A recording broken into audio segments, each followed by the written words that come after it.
Welcome to the Win, Make, Give podcast. This is Ben Kinney, joined with Chad Hyams and Bob Stewart.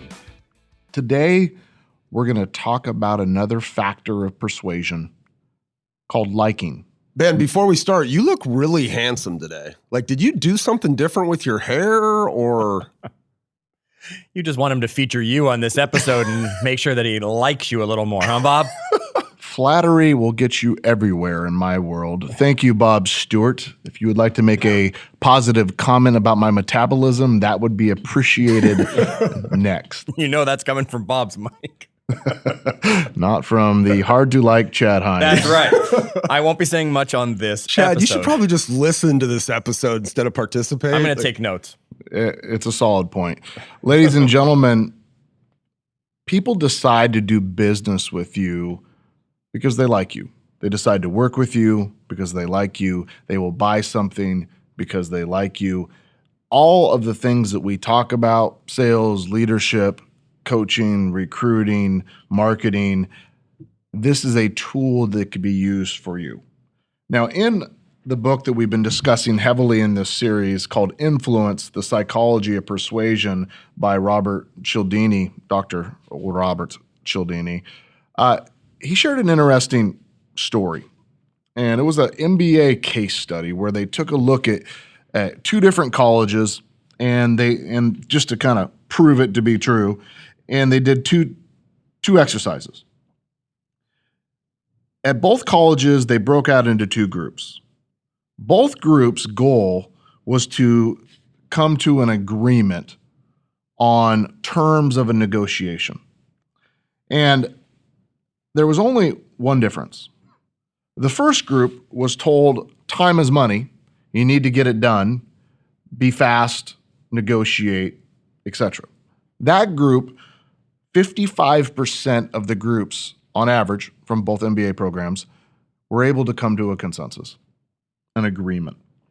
The second group was a little bit different. They simply said, hey, before you get started today, we would like you to get to know each other, share a couple things, and before you get started, find one thing you have in common. With that simple addition, 90% of that group, both groups, both colleges, were able to come to an agreement. That's a huge change. That's like an 85% increase. Yeah, it's massive. And the value of the agreement that they came up with was positive by 18% for both parties, means the terms of the deal was a better win-win. That one simple change.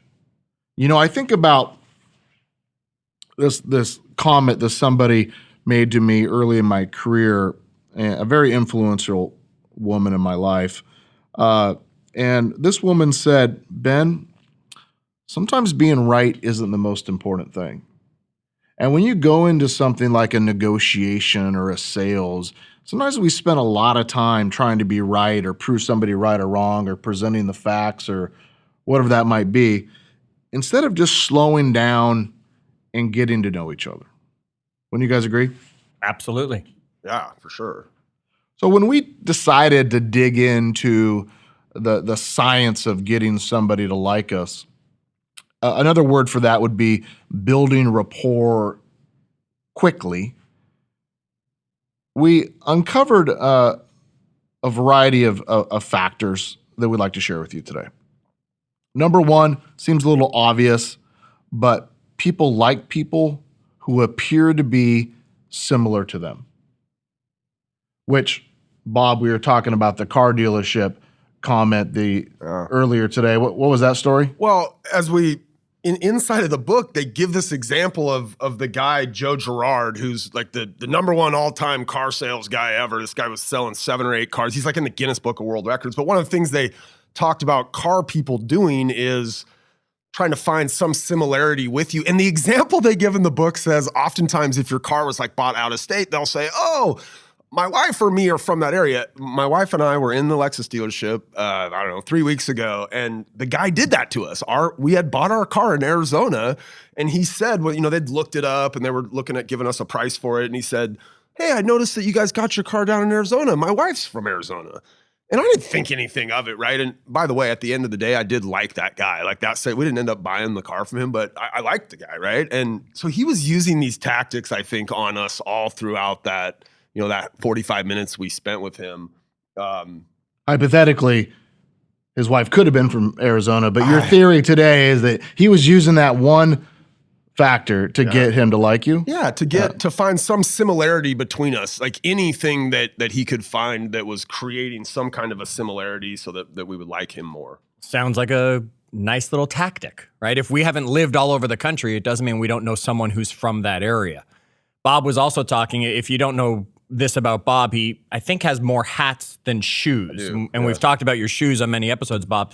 And you were actually saying that you will intentionally buy hats representing different sports teams so that when you're going into a meeting with somebody or on a Zoom call with someone from a certain area, you might wear their sports team's hat just to create that likability between the two of you right away. I do it with clients, some of the bigger clients we have in our world, and I meet with some of these clients on a monthly basis. Yeah, I go out but there's never another time I'd wear like an NFL team hat except the Seahawks, by the way. Like it just doesn't happen outside of my house, but I will throw on like a Buffalo Bills hat when I'm meeting with one of our clients up in Buffalo, or so I have a Tampa Bay Bucks hat. So anybody who's in one of those meetings, we need a photo so I can use that against Bob. There's a few of them out there. When the Seahawks season Cowboys begins. photo. The Dallas team caught me in a Cowboys If we look around at our friends, Ben, we're probably with people who are similar to us.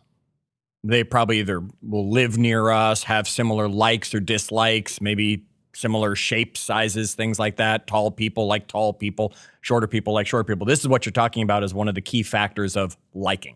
Yeah, absolutely. Finding commonalities. Now, I remember very early in my career, I was taught the Ford method. Yeah. And in fact, could have been a class that you were teaching because it came from the same material that we were used to back then. Yep. But the Ford method was, there's a word for each one of the letters of Ford. And I'm a Ford truck driving son of a gun, so I like this anyway. But building rapport, you look to find commonalities using the Ford method. F is family. Yep. Do you have kids? Do you not have kids? Are you married? Where are you from? That sort of stuff, right? The O is occupation. Well, what do you do for a living? Well, my dad did that, or my mom did that, or that's interesting. I always wanted to do that. You're finding commonality. Recreation. What do you do when you're not working? Well, I like to X, Y, Z, right? And D, dreams. Well, what's important to you? What are you thinking about? Where do you see yourself being? What's really funny about this comment, it was last night about 7 o'clock, I get a message from a friend of mine who said, I have these people that are moving across the United States and they have a couple of questions about moving to your state. Would you talk to them? I said, absolutely. So I call them up. It's nearly 10 o'clock their time. And I started talking to them and they said, well, what do you think about this area as a place to go move to? I said, there's some comments that I'll give you about the area. But before I do, tell me what's important to you. And she said, well, we're really big into scuba diving. Okay. And my very first response was, I'm a diver as well. And as like weird, and now I feel guilty about that because, I didn't make it up. I've dove all over the world, from Australia to the Caribbean to, the Pacific Northwest, all over Mexico, Central America, that kind of stuff. I am a diver. But what was funny was I immediately went to, oh, by the way, I'm familiar with that because I'm a diver as well. And as you fast forward through the conversation, her husband got on the phone and she said, he's a diver too. Like it was impactful enough for her to take the time and to say, he understands what we're looking for today. Sure. We always want to create commonality. There's a friend of ours, Don. We've actually even mentioned him on a past episode. Don is a master of this, and he'll just make a joke out of it. I've got a dog. You have a dog? You have a dog? You don't have a dog. Oh, I love Disney stuff. I'm a huge Disney fan. You a Disney fan? No, look, I breathe air. How about you? Do you breathe air? Right? Always he will work to find that commonality that's out there. And that's what Ford is going to help you to do. If you just follow the family, occupation, recreation, dream guideline, you're going to stumble on something that allows you to connect with these people. I've had a lot of people that are looking to be in the job or grow their business through recruiting or sales. And they're like, I'm really bad at small talk. What do I talk about? Well, Ford is the answer, right? Absolutely. You ask them about their family.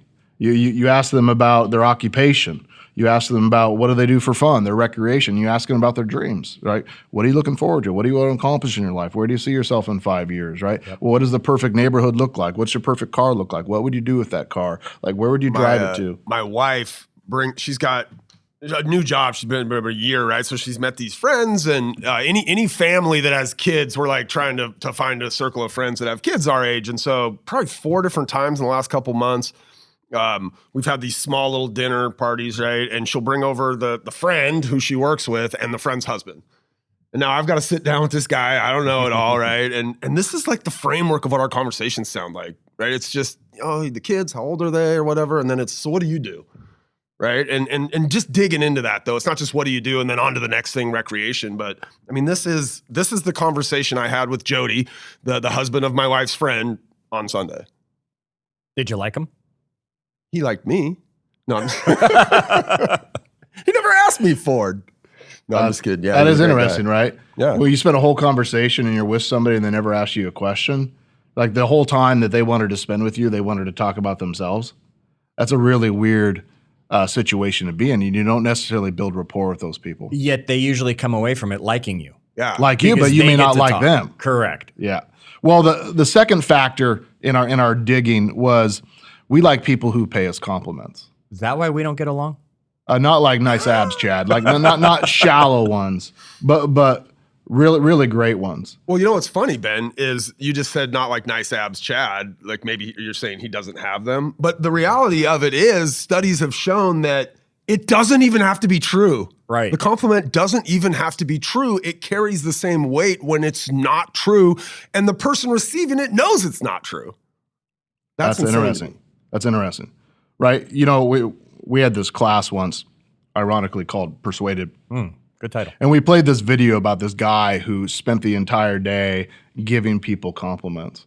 And this guy would walk up to somebody and just find something really nice to them, say, you know, it wasn't a pickup line, it wasn't anything else, just said, I really love your shirt. And then he'd keep walking. Or you have amazing hair. Or I love your shoes. Or whatever the thing might be, right? And you could just, they videoed the people walking away. And they literally went from like resting bitch face or resting grumpy face to full-fledged like gigantic smile, eyes lit up. And I noticed that. I thought, gosh, I don't lift people up enough by making little tiny comments. Well, in the class we had this whole disastrous discussion about, well, all he was saying was commenting on his looks. Well, he didn't know him. Like he didn't. Hey, great personality. I love the way you treat people. These were complete strangers, so it kind of blew up. But what could you do to give people very sincere, powerful compliments? Taking the time to say things like, I really appreciated how you spoke to that waitress, or I really appreciate seeing you hold the door for that lady, or whatever that thing might be that you put this thing back in the right spot, like just little tiny compliments. I read this quote the other day. See if I can dig it up in my buckets of stuff. Well, I shared it with Bob Stewart the other day too. It says, when people feel successful, even on tiny things, it changes the way they feel about themselves. Let me read that again. When people feel successful, even on tiny things, it changes the way they feel about themselves. I'm sure this is very much applicable to when people feel good about something in their world, whether it's their hair, their eyes, their shoes, or their whatever, their voice, whatever, probably changes the way they feel about themselves that day. So maybe in this process of becoming better at persuasion and influence and recruiting and just leading in general, the first 2 lessons that we've heard is you need to take the time to sincerely get to know people, search out commonalities by using the Ford method. And then number 2, find things to sincerely compliment people on. By the way, be cautious that it's not looks or it's not always those sort of things that could be taken inappropriate, like you're hitting on somebody or something, right? Sure. Because it's a sensitive world, but It's interesting that you say that, Ben, because the way we would talk about it and the way we would teach people, yes, it's authentic. That's what you were saying, right? Make sure that you're finding out something sincere about the other people that you connect about. Make sure you give sincere compliments. Yet Bob's car salesman example that he just shared with us, we don't even know if it was sincere. And sadly, the statistics and the studies show it really doesn't have to be. Now, if you're wanting a long-term relationship with somebody, it's going to become pretty obvious if you're not being sincere over the long period of time. But if you're on a one-off, like Bob came in to look at a car, maybe it doesn't have to. We don't know if his wife's actually from Arizona. We don't know if the guy actually liked the hat that Bob was wearing that day that he mentioned, yet it still worked. I think one of the things you do really well, Ben, is, and you've talked about this, you used to be in a role where you would go into people's homes. You would do sales like a door-to-door or later where you're actually in their home. And I remember you talking about how when you would tour a home, you would look for things inside of that home, trophies or posters or whatever it was. Homemade things. Yeah, homemade, anything where you could just leave a compliment around that thing, find some similarity around that thing. Even, and we can get into some of these other ones, but so you were actively seeking those out in an environment where you didn't have anything to go on other than just your senses to try to find something to connect with them about. Let's, maybe slow down for a second. I'll tell you why. Growing up, I had a bad stuttering problem. Growing up, I was in the middle of nowhere, the woods. I wasn't around a whole lot of people. I don't have a strong desire to be social. I don't have a big network of friends. Like, as much as I love you guys and the three people in the room today, we don't really hang out, right? In general, I have a very, very small social circle, and I don't need people around. Also, what that causes is it causes for me it makes me not aware of sometimes the social needs of other people. So what I've had to do is I've had to train myself to take time to, and most people would probably say he's a people person, but when you get to know me, you realize that I'm not. What I do is I care about the relationship and I care about the outcome of how I'm spending my time. So in order to do that, Bob, I've had to learn behavioral styles, both mine and other people, the ability to build rapport quickly. And I would walk around a home still today. I'll look at what you're wearing. I'll look at the logo, the Seahawks thing on your backpack, the Mickey Mouse on your hat. I'll look and I'll find things that are going to give me questions to ask.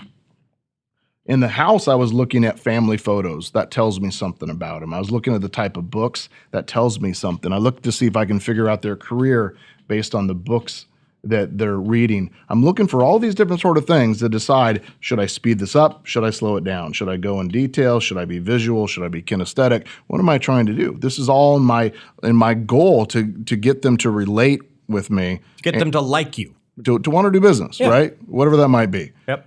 Now, the third factor is we like people who cooperate with us on mutual goals.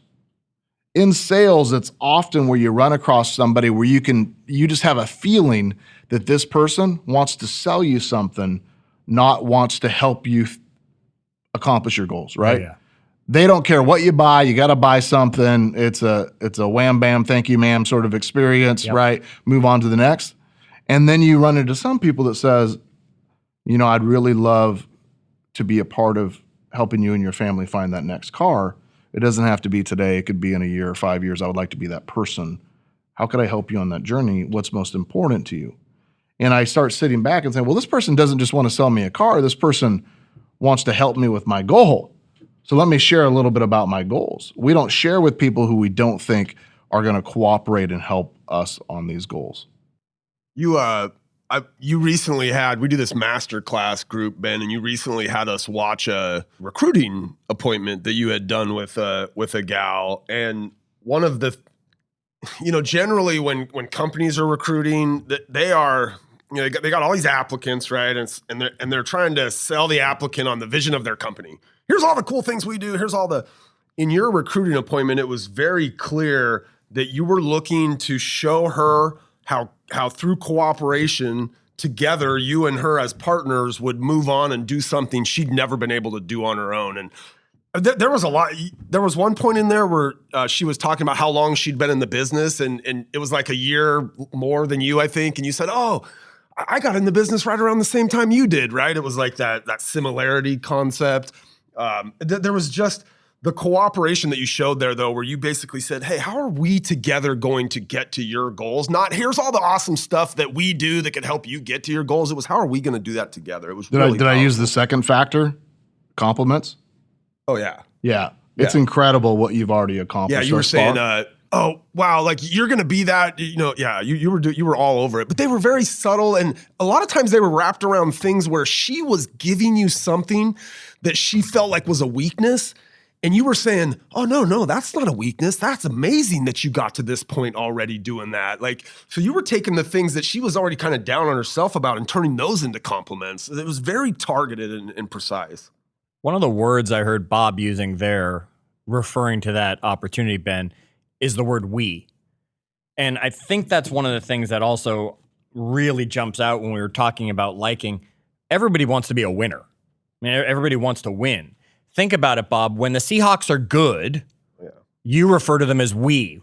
Right? We won. Yeah, totally. We won this weekend. We won the championships. Yet when the Seahawks get blown out, most other weeks, it's they lost. Yeah. It's no longer a we thing, right? It's them. They did it over there, and it becomes a we thing. That's cooperation on getting to the goal of being champions and having our city be the best city, even though you had absolutely nothing to do with the game. It didn't matter whether you watched or didn't watch. So good. That's funny, Chad. I've never thought of it that way. Yeah. You know, lastly, people like people who are like them or how they would like to be or where they see themselves in the future. Does that make sense? There's a lot of people that aspire to have accomplished what our listeners have accomplished in their lives or their careers. So when they sit down and they meet with you, it's really important that you don't spend time impressing them. You spend time empowering them that they can have exactly what you have and do exactly what you've done through the cooperation of you two working together. How many people do you like that you don't even know yet? I mean, because you want to be like them. So you look at an athlete or you look at somebody in your business who's highly successful and you don't know them at all.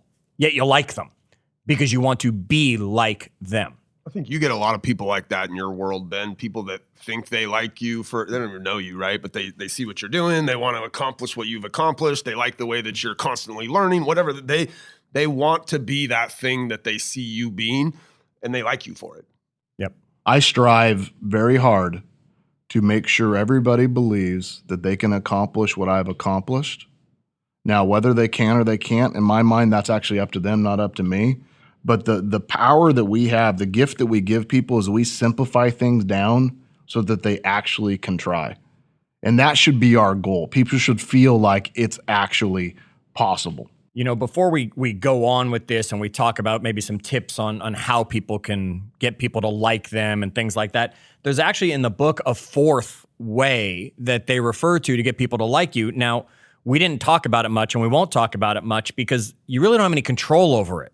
Yet Bob mentioned earlier in the conversation that he knows this is one he's benefited from for years. So Bob, that fourth way is? Wow, okay, now you're making me look like a real pompous asshole. I think we should spend a little bit of time on this one because, like you said, you can't do anything about this. No, Physical attractiveness is what we're talking about. And there's a lot of studies that have shown that people are more likely to do business.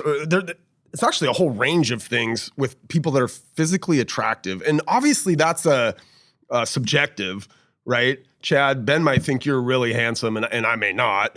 But there are some things beyond just like what your face looks like, right? Because sometimes I go out and I've got a hat on and I should have gotten my hair cut and shown up looking, a little bit more presentable, right? Or I should have shaved today probably, or I should have worn a nicer suit, right? So that what people see of you, that appearance, can be really powerful. In fact, they did a survey up in Canada, and this makes sense because their prime minister is like one of the most handsome men around, right? Trudeau, this guy. But 73% of Canadians denied in the strongest possible terms that appearance had an outcome on their vote, even though a large percentage of them it did. So in this study, they were able to prove that physical attractiveness mattered in their vote. But the majority of people said, no, it didn't, even though the studies they'd taken had showed that it did.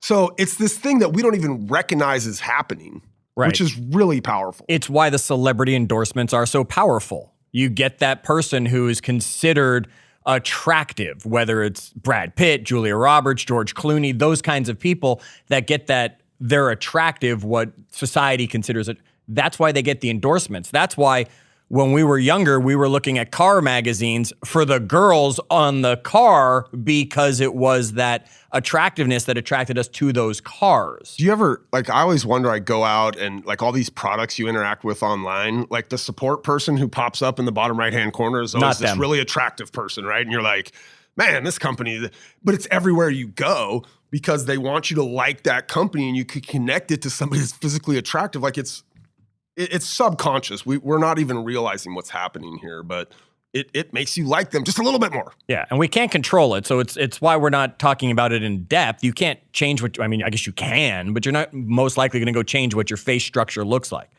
But I mean, Ben, we hear it all the time, and we joke about it with you. I mean, people talk about your eyelashes and your eyes, and when you take those pictures and you're putting something out on Facebook, and you've got that picture that you use of yourself or that, laying there with people are more likely to like and engage with that post because they see something they like in that picture.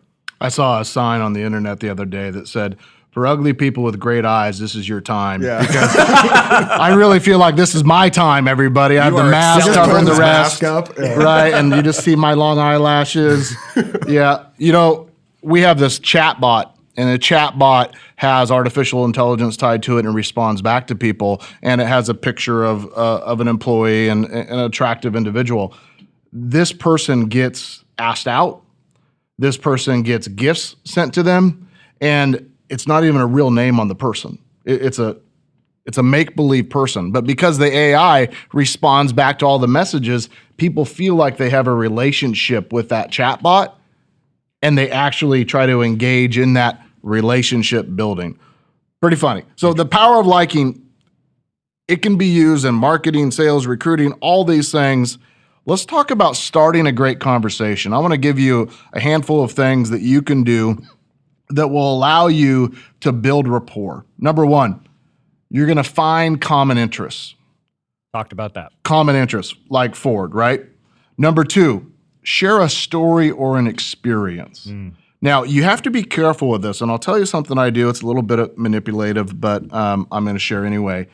I will often tell a story of somebody else when I was actually the main character. So you're asking for a friend. No, I'm telling about a friend Right. instead of myself. And here's why. It's because when I tell the story about myself, they might say, well, it's just you. I'm not going to do it because you're different than me. Or it sounds like you're bragging. So instead of doing that, I might say, can I give you an example of somebody that actually did use this product or service and what happened in their first? And you might even tie it to, like, let me tell you a story of an agent who was a year into the business just like you are. Exactly. So you get to add the similarities. I love telling stories. I think there is a massive power in turning things into stories instead of just giving people demands or statements. Well, you're great at it, so use that skill. Number three, offer a gift, sample, item of value. Often when I start a conversation, we talked about this in the reciprocity part that we already released. I'll often start a conversation off with, I brought you this book because I read a lot of books. I have a lot of books around me all the time. It's my number one gift. It's something meaningful. It's not a cheesy Starbucks card. I thought that you would appreciate this book, Bob. It just starts off with them wanting to like me. I've done something for them that maybe nobody else has done for a long time. It's the reciprocity of liking. Yeah. So it's going back to that other chapter. Number four, offer a compliment or a referral. Just out of curiosity, Bob, are you currently accepting new customers? Because I have a friend who was just thinking about getting their haircut or eyelashes waxed or whatever your service is going to be today. Would you accept that person? And by doing that, Bob said, oh, this person is willing to refer me business. You automatically like me, right? Yeah. Yeah. Number five, go above and beyond in your service. You remember that person. When you find that person, the next time you go back to that business, you always ask for it, right? Where's that person I worked with last time? Is Bob here today? Yeah. Is this server available? Because you know they gave you 2 mints last time. And if you listen to our previous episodes, you know what we mean by that. Number six, ask amazing questions and then listen. Ask amazing questions and then listen. It's very important when getting somebody to like you that you listen a lot more than you talk. So Ben, that's episode 25 for people that want to go back. I'm fascinated by this next one. You're going to do this next one? Because I'm really interested in what the, what an example would be of this. I do it all the time to you. Insult? Like every time I see you. Is that what he means? The last one we talk about is shock them, insult them, or intrigue them as a way of getting them, of starting the conversation and with the goal of getting them to like you. And I wonder how the insult them comes out. That's something you could do with your friends, right? Once you have a relationship with somebody. I'm just curious. I actually do that quite often in my conversation. So let's talk about that. But before we do, I thought I'd just drop a little quote from my homie, Winston Churchill. Winston said, "Courage is what it takes to stand up and speak, but courage is also what it takes to sit down and listen." And I just thought that was an impactful quote that we should share. The last one, as Bob already released, shock them, insult them, or intrigue them. Here be an example. When somebody is telling me a story and I'm getting to know them, and I could tell that there's something not quite perfect in that conversation, I'll ask a simple question like, "Bob, is that true?" Or if you said, I've had a rough year last year, I haven't done great in sales, I might say, "How did that affect your family?"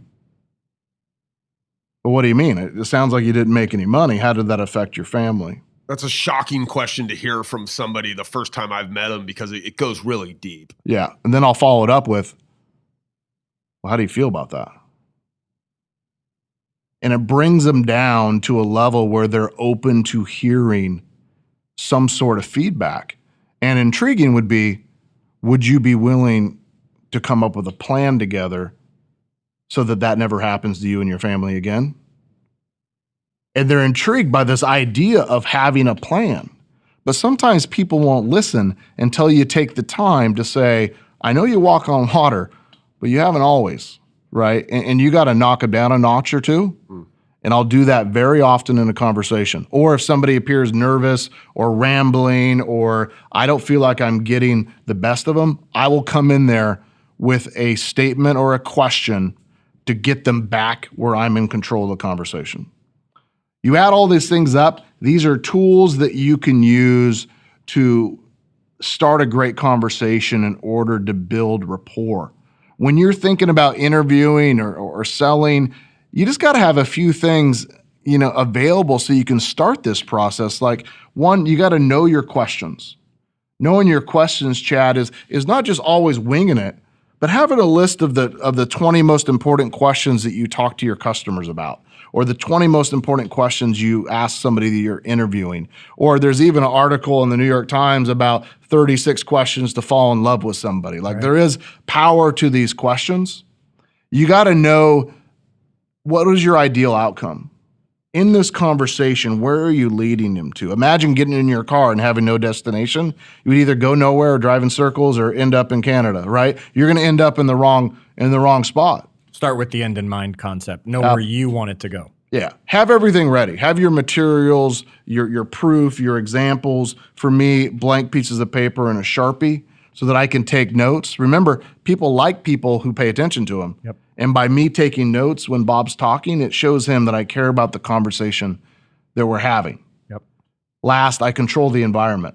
One of the best ways to control the environment outside of just where do people sit is to control the conversation. You control the conversation by always being the person asking the questions.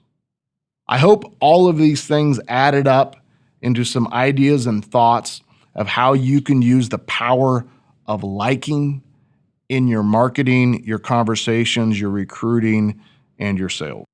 And as we talk about liking, we're not just talking about that like you can get on Facebook. We're talking about that relationship, although we hope you like the podcast enough to be joining us on Facebook, facebook.com/groups/win-make-give, where we go deeper and deeper into these conversations after each episode has aired. So make sure you're joining us there. Make sure you've subscribed, and make sure if you like us enough, you share us with a friend. As always, do good.